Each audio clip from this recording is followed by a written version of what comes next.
Ketika membuka kitab, penulis menceritakan bahwa ia dikirim ke pembuangan justru karena ia adalah seorang Kristen.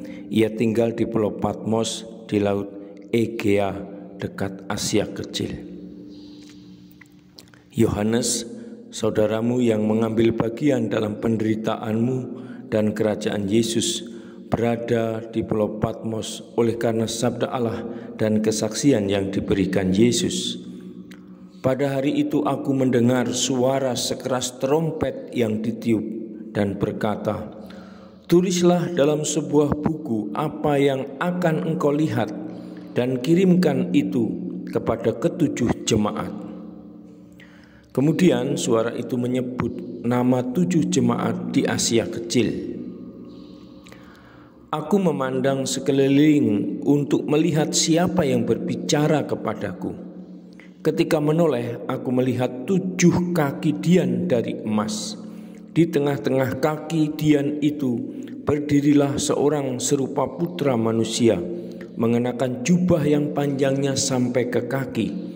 Dadanya berlilitkan ikat pinggang emas, rambutnya putih bagaikan bulu domba, seputih salju, dan matanya bagaikan nyala api.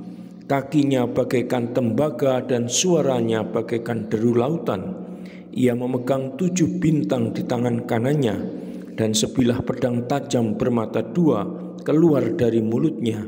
Wajahnya bersinar-sinar bagaikan cahaya matahari yang kemilau. Jika kita mempergunakan imajinasi kita akan melihat gambaran yang aneh.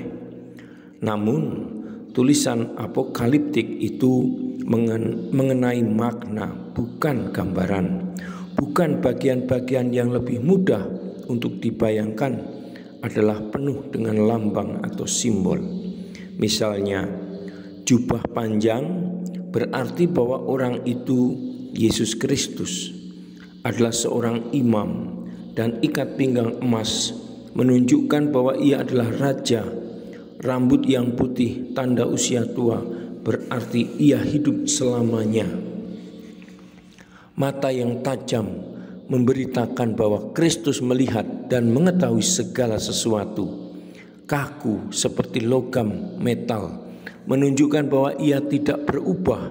Suara bagaikan deru dan gemuruh air serta wajah yang bersinar berarti ia lebih dari makhluk manusia.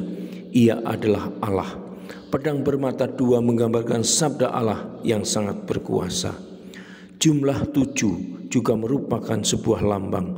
Bagi orang Ibrani itu berarti semua. Maka 7 jemaat berarti semua komunitas orang Kristen. Yohanes takut, tetapi putra manusia Yesus menyemangati dia untuk mewartakan apa yang ia lihat. Ia harus menulis sebuah pesan kepada setiap jemaat untuk mengingatkan mereka bagaimana harus hidup secara Kristen dan menghindari dosa.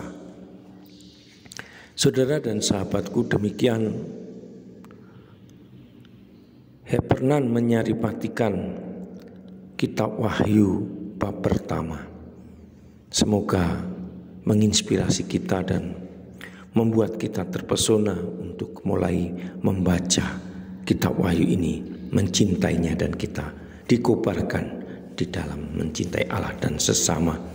Salam, Tuhan mencintai kita semua dengan hati yang berkobar.